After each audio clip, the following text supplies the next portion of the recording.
All right. Now we got a question about states of matter and about whether something is having a chemical or a physical change. So typically we think of it as a chemical change. That's a delta, indicating often change, or I'll grab another color, a physical change. So this is a core concept of chemistry. And we know that there are three states of matter. You have your solids, which is going to be something that are typically close together in some type of organized manner. So we can think about like a diamond and the diamond lattice. There's also like a liquid. We have more flexibility where particles are close together, but they are not exactly organized. They do change their shape. And then you have something with a bit more energy, such as gas, where you have entropy, you have a change in the particles, their states in a constant case.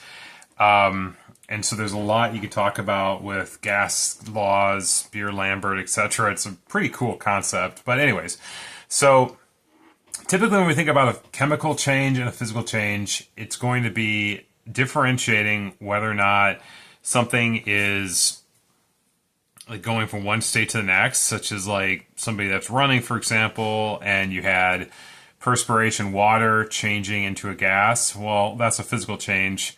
Whereas something like a chemical change would be like a redox reaction, for example. Like I know one that comes up a lot is potassium plus chloride.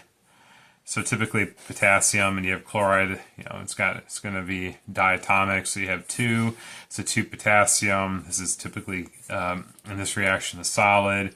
Reacts with chlorine gas, and then what that does is going to make 2 moles of potassium chloride. And what's interesting about this too is that this is a redox reaction. So you're having both oxidation and reduction in this one. In this case, potassium, the metal is losing 1 electron, and it's going to form the potassium ion. So you're going from K to K plus, and then down here, chlorine, which is a non-metal, is going to gain an electron, and so that is going to make it minus. So then once you have that, you're going to have an ionic bond, and then that's going to then form an attraction, and that's going to create the stable potassium chloride that we all love dearly. But then interesting too, I always like this example because this is like a very exothermic reaction, so it releases a lot of heat and it's not exactly safe. So typically when you do this in the lab, you want to do this in a carefully controlled setting because there's going to be a lot of energy created through this. So anyways, so I always find it cool that you could also use like potassium hydroxide, the base. And so, I mean, it's a strong base, and then you can actually react this with a strong acid, like let's say hydrogen chloride, and then this, and then these are both aqueous. What's going to happen is you're going to form aqueous KCl. So you're going to have K react with Cl, and then we're going to make our dear old friend here with OH and H plus our friend water, which water is not an aqueous solution. This is going to be a liquid. I know that always tripped me up in chemistry, like when I was taking the classes at first, and now it's stuck in my head. So, just an example. But anyways, so this is an example of a chemical reaction. So something is changing. So then ultimately you may ask yourself, well, like, what exactly is happening? So, and how do you differentiate a chemical versus a physical equation? Well, really you just got to ask yourself, like, has there been any change in the substances? Is there any type of chemical reaction going on? So let's say we took, like, a piece of twine. It kind of looks like deoxyribonucleic acid DNA, but, whatever. And let's say we took some scissors and went bloop and cut that off. So now you have these 2 different pieces of twine, or whatever it is.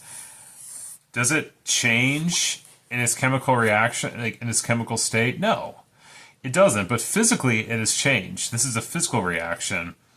But now let's say that some hooligan came in and lit this on fire. I don't even know how to draw fire. Fire. That is going to be a chemical change. That is now going to change the composition of the string. It is no longer going to be the same. So then what about something like in biology? Like let's say you have a mushroom that is growing. Now what's going to happen there is that there is a lot of biological processes going on, such as glycolysis, different metabolism, metabolic states. So this is where biochemistry comes in. And yes, that is going to be a chemical change because that mushroom growing and changing is undergoing a number of chemical processes to make that mushroom. So just another cool example. But then like there also are some that are going to be more complicated. Like, well, what about like if you're blowing you're trying to, let's say you're trying to dry your wet hair. Well, in reality, there's actually two reactions that could potentially be going on there. It depends on what we're talking about. So let's say we have this person, I'll call her Natalie, and she's using a blow dryer on her hair.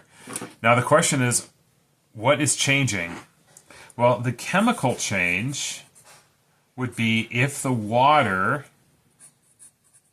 is evaporating into a gas. In that case, it could be H plus and O, an O plus, O2. That would be an example of a chemical change. You're breaking down water into individual subunits going through a chemical change. However, what about the hair? Well, the hair is not changing. The hair is just simply having a physical change. It's going from wet to dry. So that's an interesting one I think about. If you're not seeing any change in color, there may be a slight temperature change, but then there's no gases given off, and that's not changing. It shouldn't change the color of your hair, so it's just a physical change. This is an example of a physical reaction. So hopefully that helps. If you guys need any more examples, please let me know. I'm more than happy to assist. But generally speaking, these are like very high level, but it's important to think about things like this reaction here with potassium and chloride to make potassium chloride. This is going to be the kind of equations that'll really start to make sense to you. But then also know here that this was a cool example because it shows redox. And then we can even get into some stoichiometry with this if we went into it. So this is a high-level overview of a chemical reaction that would be a chemical change of potassium and chloride. Thank you.